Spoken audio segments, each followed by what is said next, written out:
Hello, and a big welcome to the LEAN GIRL Fitcast, your place for motivation and mindset mastery on your fitness and your fat loss journey. If you are joining us for the first time, welcome. We are so happy to have you here. If you are a frequent listener and you have come back for more, I know that today is going to add just another tool in your fat loss toolbox. Today's one is so relevant to the festive and the New Year season where everyone is celebrating and indulging, and guess what? They want you to be indulging and celebrating alongside them. And perhaps throughout this year, you've added some new healthy habits into your life that you want to stay consistent with. The problem? Often our friends and our family are not as supportive as we would love them to be. And it's like when you're heading to that bra and everyone's like, come on, girl, have that extra drink. Come on, you've got to have granny's pudding. Please, come on, don't be boring. You've got to have another whatever, bowl of chips or whatever. And unfortunately, this can offer a bit of resistance, right? A bit of resistance between you and the other person. And perhaps it could even convince you to sway from the healthy habits that you have implemented when this is not what your plan is. And it's not how you want to show up or who you want to be. So the question we have answered here today, and we're going to deconstruct and explore, is how do we navigate these situations where perhaps you are in this setting and we need to firstly look at our own emotions. How can we not feel uncomfortable? And also, how do we manage our friends and family in a way that is still loving and supportive and getting them on board with your journey and maybe even being a good influence on them? So I'm really excited for this one. I know it's going to be relevant and it's going to help you.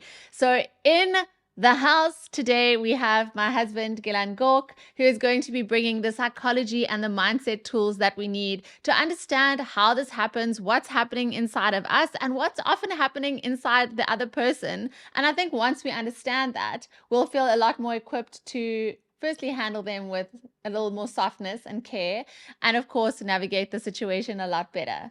And we're actually very lucky to have Gilan's brilliance here, because Gilan works with high performers all over the world, and he works on how to be a super high performer and still be deeply happy, which I think is a very worthwhile mission to be working on. Yeah, so a lot of people, and I think it's true in this context as well when it comes to fitness and fat loss, a lot of people think that one has to suffer to be successful. Yes. And we don't. We can have deep happiness, inner peace, and still perform at our peak in whatever context. It is possible. Yes, please. And exactly, same goes for fat loss. Many people think that they have to be restrictive and they have to be in pain, no gain in order to get results. And we have aligned missions. It's simply not true. Yes, yeah. It's a lie.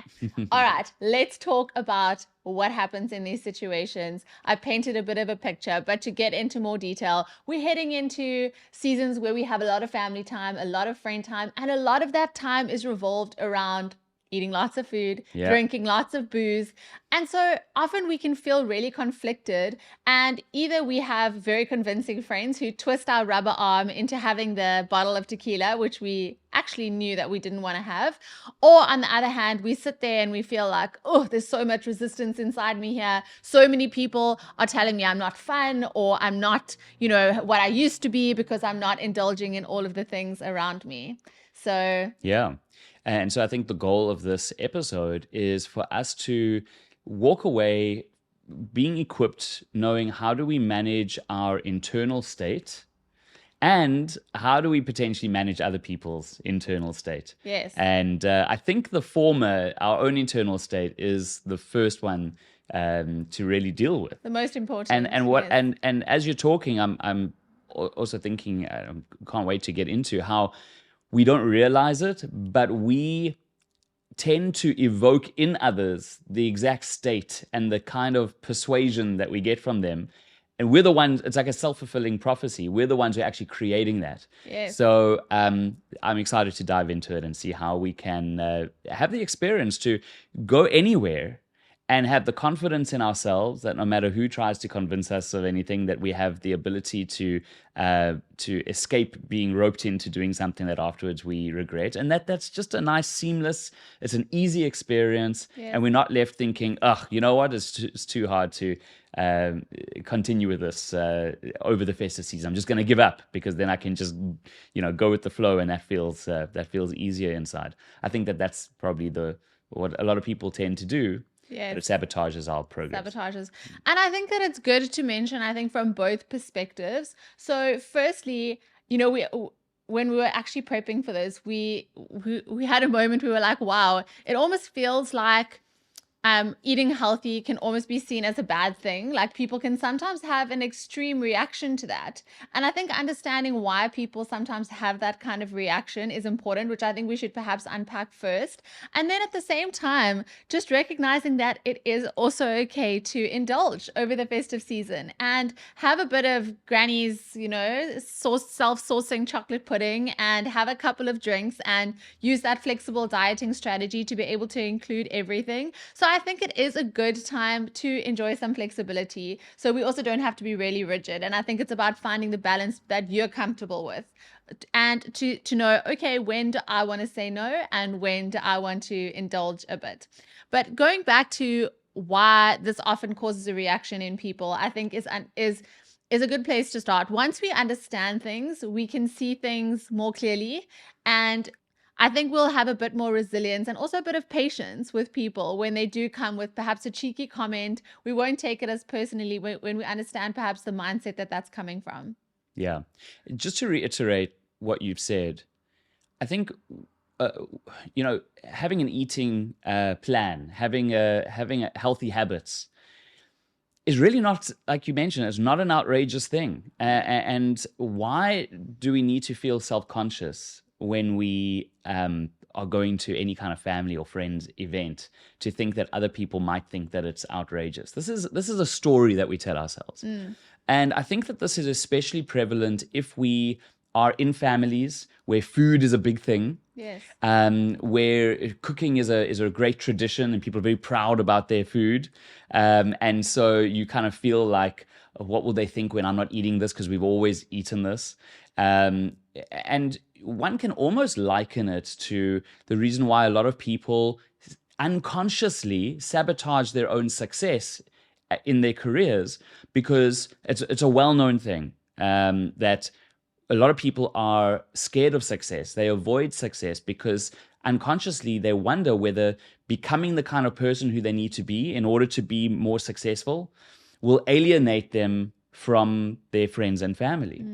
Because they're going to have to practice certain disciplines. They're going to have to grow personally in various ways. And for all of those reasons, people just feel like, let me just stick with what feels familiar. Yes. And this can become really problematic. And the same actually could be for food, especially around times like the festive season, Family where there's any kind of traditions. Correct. Exactly. So I think that is the root of it, and why we can feel so uncomfortable is the familiarity of having this big meal and everyone enjoying it and everyone indulging. And sometimes, as you say, I think it's the story that we're telling ourselves that actually, if you had, a bite of something, or you could still indulge in your own way, but you're making such a big deal out of it in your own head because you think everyone's going to be looking at you and be like, oh, she's not having as much as she used to, and often, again, that is a story that we're saying. Yeah. So I think going to why people could feel threatened by this, saying that it's not all a story in our head. Perhaps there are people in our lives that are looking at what we're doing. And I think it comes down to them almost having a guilt around perhaps a habit that they wish that they would be, more healthy on, or that they would be controlling portions, or they want to enjoy themselves, and they kind of want you to be part of that. Yeah, and I mean, you said why they could be threatened by it. And I don't think that in every case it's that they're feeling threatened.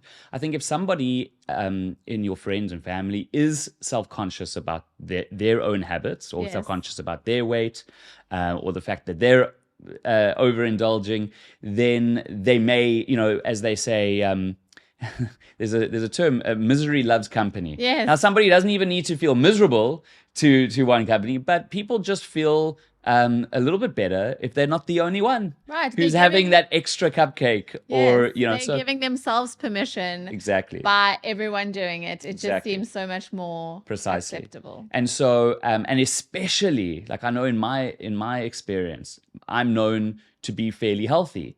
So if I'm somewhere and if Gilan's having it, well, then it means that it's cool. Like then we can have it. I know, Yes. like in my family, if I'm having it, then everybody feels like they've got permission to have it, Yes. because then it's like deemed to be healthy, and then they're not judging themselves. Yes. So there is that element, and then there's also elements where people just maybe don't understand calorie counting, and how even having that one shot could be like 100 calories, have that little strawberry lips. Oh my word. Do you remember the days of caramel vodka? Oh my word, of God, course. I've never actually Googled the That was a calories hangover of that, in a bottle. but wow, Yeah. between the sugar and the alcohol. But exactly, you'll get these kind of comments like, ah, man, just have one. It's not going to kill you. Or, oh, don't be ridiculous. Just have it. It's not going to make you fat. And of course, they're just throwing out these comments, not really understanding. They don't understand. They don't For them, it's like, oh, it's just a little shot. Yes. And they don't realize that actually, if I have 3 of those, that's the same as me,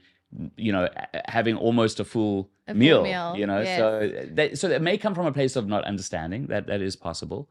And then the last place that it can come from is that they may, depending on the traditions in your family or your friends, they may have put a lot of effort into cooking this meal, and they may be very proud of it. Yes. And they genuinely are excited for you to have some. Yes. And they might be disappointed if you don't. I definitely resonate with that, because I am a feeder, you will know, by nature. So once I have put a lot of effort into something that I've prepared, it is difficult not to feel disappointed, or not, I wouldn't say offended, but you can certainly feel proud and you want everyone to enjoy it. And when people go back for seconds, then in your little heart, you're like, yes, I really did a good job. So I think that can certainly come from it. If people have spent a long time preparing the food and they're excited about it, they can also feel disappointment. And perhaps the comments could then be driven by that. Could be driven by that, yeah. Yeah. So a couple of things is, it could be any or a combination of these reasons why you might feel some kind of pressure, or why somebody might be giving you vibes, or even saying things to you that might pull you into just feeling like, okay, I'm just going to have it, because it releases us of any kind of friction inside of us. Yes. And if we just decide to do it. So just to go back to something you said, I do think that when you understand the science of fat loss, which of course is what you teach around all the calories in, out, your calorie budget, you're able to actually know, okay, if I have this, then I'm going to not have that. Yes. And so you could come into these occasions already knowing that you can have some flexibility. And so I do encourage, and we've had previous episodes as well where we've spoken about the line between, what is that edge between saying like, okay, I'll have a little bit, or saying, no, I'm not going to have any. And yes. So we won't repeat that now. It's in previous episodes. But assuming that that's out the way, and assuming that you've got your mindset in the sense that you're not going to fall for the temptation, you're not thinking, okay, I'm going to eat that whole pizza because that's going to make me feel happy. We've gone through that in previous episodes as well, how we rely on things to make us happy. Let's take that off the table as well. So we're just talking now about kind of the social or relational pressure that we might feel in these situations. Peer pressure. So maybe let's then just tuck into the emotional perspective. So what's happening inside of us when we're in that moment, we're feeling that pressure, and we've got that decision that now needs to be made. Am I going to give in? Am I going to do it just to make these people happy? Or am I now going to, lash out at people because, this actually isn't aligned with what I want to do? What is actually happening emotionally in that moment? So it is really important to know what drives all of our reactions and behaviors. And the answer is our emotions. We think that we're logical. We think that we are, as humans, we believe that we're thinking creatures that feel. But actually, we're feeling creatures that think. It always starts with our feelings. So there are two primary, these fundamental fears that our ego, and when I say ego, I mean our sense of self, wants to avoid. It's the fear of not being loved and accepted, and it's the fear of not being enough or not being good enough. And we are like allergic. Our egos are allergic to those two things. We always want to feel like we're loved and accepted. We always want to feel like we're enough. And so there's various behaviors that start to come out in the way that we react to things to try and protect ourselves, to try and validate to ourselves that I am worthy, I am good enough, Yes. that I am worthy of being loved and accepted. Yes, and I'm sort of part of my tribe. I think it goes back to a primal level, right? Because I think you've mentioned this previously that not being loved and accepted means that you basically were like ousted to the tribe and you weren't going to survive. Yeah, Right? exactly. Way back in caveman way vibes. back in the day when you were in the small little tribe, it's a survival tool that you obviously want to be part of that in group. Yes. And this is why when we're teenagers, why do you think that social pressure is so powerful? Yes. It's because of that exact same thing. Right? Everyone is smoking. It's just so much easier to, you're Go also along. going to have a bit of, and I Precisely. think when it comes to food and alcohol, it's not something like smoking, which we know is so clearly not good for us. So it's very easy to give into these kind of things and see that social pressure as, okay, well, I can just,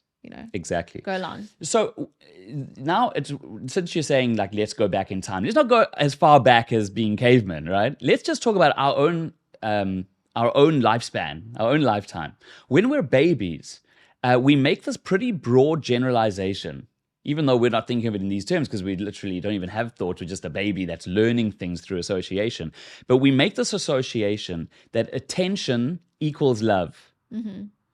And we cry, we get attention, and that makes us feel safe, right? So it's all, you can see how this is all based on the same kind of thing of wanting to feel loved and accepted.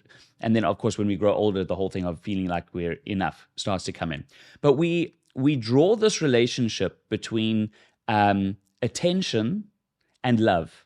So getting attention means that I have love. And when we grow older into adulthood, we start to develop these strategies to maintain getting attention because that makes us feel that we're loved and accepted. Mm-hmm. And so there's three broad strategies that we use. The one is being the people pleaser. The next one is being the achiever. And the third one is being the breaker. So being the people pleaser is when we will say yes to things. We'll say yes to people. We just want to please them because so long as we feel that they're happy, we'll feel like we'll be okay. Yes. We'll be loved and accepted. Yes. And so unfortunately, in this context, the people pleaser is when we go, okay, I know you put so much effort, okay, I'll have it. Yes. Or, we just want to make sure that we're not disturbing anything, that other person, we want to please the other person. Yeah, to hell with our goals. I mean, as long as they're happy, we're happy. Exactly. We'll deal with the consequences later. And it's just a coping mechanism. But you may find that actually what you do in anything, you do in everything. So if you're people pleasing in terms of having that drink or eating the thing you don't want to eat, there may be other parts of your life where you're people pleasing as well, at work and so on. So this is really interesting of how this comes into even the experience that we're talking about here. Then you've got the achiever. And as the achiever, we know that we get positive attention when we're achieving and doing something good. We're getting compliments, we're getting validation. And actually, the problem is that we never know when to stop. We have to keep on we have to be the best, and we have to keep on being excellent. And when we're not, our self-worth, not feeling good enough, starts to happen. Crumble. So yes. People who are on this journey, and they're just like absolute extremists. Yes. Not only that, they're addicted to the results and the praise and love and acceptance that people give them when they get that result. All the compliments just feed your ego to do more, achieve more in a work context or even in a fat loss context. Exactly. Well. And so what happens when you're the achiever and you're getting all these great results and your whole identity is built on that, and now you arrive at the bride? How are other people feeling in your presence when they're eating their all of their fatty foods and you're sitting there with your salad? Yes, they're certainly feeling very threatened by that and feeling judged and feeling like they should be aligned with that. And I guess once someone's judging themselves, then exactly there's just a ton of judgment being passed around. And it's not our responsibility to now I got to eat all the fatty foods to make them feel comfortable. This is not what I'm saying. No. So I don't want anyone to misunderstand this. I'm just saying, know what's going on here. potentially in other people's minds, especially if you're known to be like we had mentioned earlier. People want to almost emulate you, but they also tend to feel a little bit more self-conscious if they're doing the exact opposite. Yes. I've definitely had that experience where I've gone to parties or functions and you'll be around a snack table and people will be like, oh, lean girl, like, are we allowed this one? And like you see them like in the corner getting their little cupcake. And I'm like, so chilled. I'm like, of course you must have the cupcake. Let's try it. Let's have it. Yeah. But people have this perception, especially if you are on a health and fitness journey. And if you've got siblings and there's a little bit of sibling rivalry, then of course they're going to keep on poking you and saying, oh, come on, what are you, they're going to want to break you. I know that my siblings try to do that with me, Dylan's the youngest of 4, so they're always trying to test him. Exactly. But then there's the last strategy, which is being the breaker. So, a very simple example of this in a different context is when I was in primary school, there was a girl who I liked, and I was totally friend zoned. By the way, there were girls who I liked before I met you, but I was very young. I'm talking about when I was like 10 years old. Get out! When I was 10, it was way before we met, honey. It was way before we met. And so I was totally, totally friend zoned, but we were good friends. And I remember that if I wasn't getting the attention from her that I wanted, I would start a fight with her. There was always something to argue about. Yes. So even getting negative attention was better emotionally than getting no attention. And so the breaker strategy is where we land up being controversial. People who are contrarians. And not to say that that's a bad thing, but if the source of it is in order to get attention, then we may find ourselves, if that is our primary strategy, that you're at the braai, and you'll be the first person to tell people why what they're eating is unhealthy. Do you know how many calories is in that chop? And then you can actually start to over-justify yourself and almost try so hard to get other people on board and understand where you're coming from and why you're doing this and, sort of back up your choices where actually you don't need to justify what it is that you're doing. Precisely. In all of these things, there is no justification. You bring up a great point that we'll expand on. What's really important is for us to just become aware of what is our primary strategy. Are we the people pleaser, the achiever, or the breaker? And the truth is that we actually use all of these in different contexts. Certainly, right? yeah. Can resonate with all of them. Yeah. So it's just important to know how we're showing up also impacts other people, and for us to know what some of these dynamics are that are going on, so that we understand what are the internal forces, especially the people pleaser one. It can be so easy to just feel like, okay, I'm going to say yes just so that that person is happy.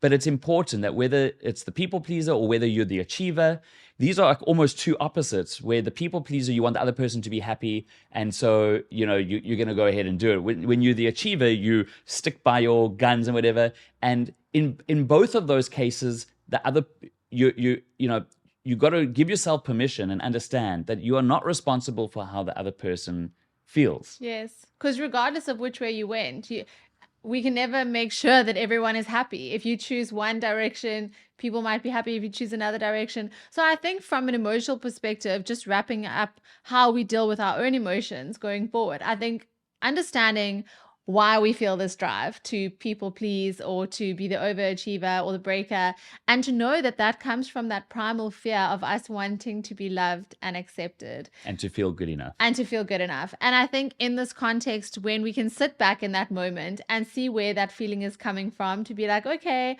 I get it. I appreciate where this is coming from, but actually I can just have a quiet confidence here. I can go along with what it is that I want to do, have that bit of flexibility, enjoy myself. And I'm not here to please people. I'm not here to be an overachiever either. And to rub it in their face. Not here to be the contrarian and tell everybody, And to link back to, I think what we were saying, often it is the stories in our minds of what other people are thinking that actually make us react in a way that gets a reaction from them. So if you are feeling very on edge about eating something or not eating something, your reaction to their maybe quite neutral comment is actually what could spur that on. Yes. And I think once we understand that, and almost like I love to use the word like just softening around it, because often it's that, you know, that little snide comment that comes out of your mouth because you're feeling uneasy about something. And so just take a deep breath, be like, I'm not going to be kicked out of the tribe here. These are my friends and family that love me.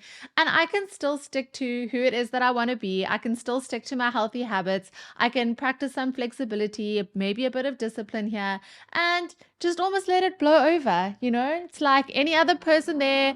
You feel like the spotlight's on you, but often because that's how it is in your mind. So I love that in terms of having our own self-awareness around our emotions and our thoughts. And now just wrapping up with, how do we navigate some of these awkward conversations or comments that people can throw out? So firstly, once we are aware of what's happening inside of us and we start to relax, you'll find that we're not evoking or provoking as much of a reaction from other people. But it's not to say that people won't still say, hey, come have a drink with us, you know, as you come in, and they say, what drink can I get you? You know, and you say, oh, I'll have a diet soda or whatever. And they say, oh, aren't you going to have a gin and tonic? Or can I get you a beer? Or, yes, have a shot with us. Or they'll be like, oh, my word. And then you'll say, I'll have a Coke. And then they'll be like, oh, you're not any fun. Yeah, exactly. You know? So again, the main thing here is that you're not responsible for how they feel. And if you are feeling uncomfortable inside, because our ego naturally wants to feel loved and accepted and wants to feel like we're enough, don't let that make you reactive. Yes. Because then we start creating more disturbance, you know, and create a bigger problem. So it really is just about being very cool, calm, and collected, and not going into that fight or flight mode, and literally just saying something as casual as, oh, it looks like you guys are having a lot of fun with those shooters.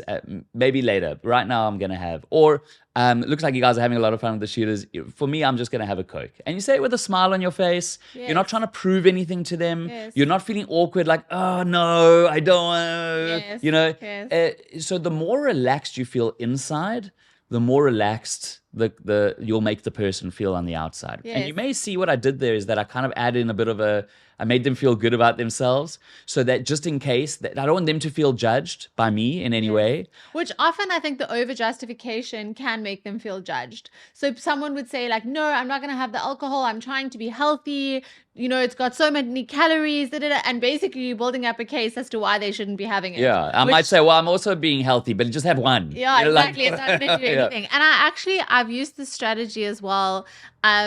Let's say your auntie has made this most delicious thing, and there've been 3 desserts on display, and you decided to have one. You're quite happy with your one dessert, and everyone's like, no, come on, you must have some extra or whatever. Be like, oh my word, that looks unbelievable. I have to taste that. And either you can have a taste or be like, could I please take it as a takeaway? That looks amazing. So you're still giving them love and appreciation and making them feel like all their hard work wasn't for nothing. And then again, maybe you are going to take some home to taste, or just have one bite, or just taste it. So there are ways to navigate it without being so harsh, like, no, that's too high calorie, or I'm not going to have that, or alternatively giving in. Exactly. When we're not over leveraging those 3 strategies for us to feel okay, you know, loved and accepted inside. And when we understand from where they're wanting us to have it comes from, which is what we discussed at the beginning of the episode, then we can please them in the sense that to say, wow, I can see how much work went into that. That looks delicious. And then I love your thing of, I'm really full right now, but let me have it as a takeaway. Yes. And so you don't need to over explain. You could say that you're full. Yes. You could say, you know what, right now I'm going to have a Coke. Yes, exactly. That's it. Another one I love is, I've done so well. Thank you. It's been amazing. And that's enough. You don't have to go into the detail. Yeah. So I think that if somebody does, for some reason, get really emotional and they are coming at you. Yeah. They've had a few too many glasses of champagne. And I don't want you to think that this is really the norm. But if somebody for some reason is just they're not picking up, they are insulted that you are not having that shooter with them. and they just will not let you alone. But you can see that they're actually getting emotional about it, because if somebody's constantly teasing you and say, "Oh, come have a," you could still just remain casual and be like, "Nah, it's good, thank you." But they have with a smile on your face. But there's a negotiation technique called labeling. It's not just a negotiation technique, but I traditionally teach it in that context. But the science has shown that when we're feeling very emotional, the moment we label and we actually say what we're feeling, it moves the activity from our brain from the amygdala, which is the emotional center, to our prefrontal cortex, which is more the logical brain. So if somebody's really getting emotional, you could say, and not in a way that you're starting a fight with them, you just say, "It sounds like you're getting really upset that I'm not having that shooter with you," or "Wow, you seem really frustrated that I'm not having that drink." And don't say it in a cocky way. You're not saying it to diss them. Like, you're not saying like, "Why are you so flippin'?" That's not what we're saying. It's a very specially constructed a sentence. You say, "Wow, it seems like you're really frustrated that I'm not having that drink," and they're gonna either say, "Yes, I am frustrated," and they're going to tell you why. And maybe there's a good dialogue there. But even just them saying it already will start to diffuse the feelings, because they also feel like, okay, now you get them. And I don't know where that conversation will go, but you got something to work with. Or they're going to say, "No, I'm not frustrated." Or they'll say something, and then you didn't say to them, "Why are you so frustrated?" You're just saying, "It seems like," or "It sounds like," which means that you're opening it up for them to say, "No, I'm not." Yes. And then from there, you can navigate the situation. Exactly. But you're making them self-aware. You're just making them self-aware. You're helping them label the emotion. They feel like you now know how they're feeling. And it just diffuses that emotion and just softens it a little bit. But you're probably never really going to need to use it if you take care of the first things that we spoke about, because then you're not going to provoke such emotional responses from people. So only when they're trying to defend themselves. Right. And to their ego that wants to feel loved and accepted and feel like it's enough. Yes. Yeah. Brilliant. Wonderful. I think that was a lot, and I know that this episode is a little longer than usual, but I think we've given some really valuable insights there. Just wrapping up around, firstly, it's okay to still have a bit of discipline around the festive season. Secondly, it's also okay to have a bit of flexibility, enjoy yourself. And then just firstly, be self-aware, check in with your own emotions. What kind of reaction are you maybe provoking in others based on your own emotions? Settle that down. Know that you are loved and accepted regardless of how much cake you have or do not have. And then lastly, just being aware of why sometimes people have this reaction. And once you understand them a bit more, you can also just soften around how you handle the situation. So I really hope that you enjoyed this. Thank you, babe, for sharing all of those fab insights. I really hope that you girls are going to use this. I hope that you're going to implement it going into the festive season, or any situation where you are perhaps faced with someone who is not on board with your fitness journey, or perhaps feels a little bit uncomfortable with this new lifestyle and new habits that you're trying to implement. So I really hope that this one is going to serve you there. Thank you so much for tuning in to the Lean Girl Fitcast. I really hope that you're enjoying these episodes. If you are, it helps the podcast a ton if you leave us a review and share this. Share this with anyone that is on a fitness journey. Perhaps share it with those very same people that are going to be bugging you at the party. They're going to know what your strategy is. And PS, if you don't follow Gilan Gork yet, please check him out on Instagram, gilan.gork. at gilan.gork on Instagram. And of course, check me out as well at The Lean Girl for all things fitness, fat loss, the most delicious ways to get lean ever. Thank you for tuning in, and we will catch you next week.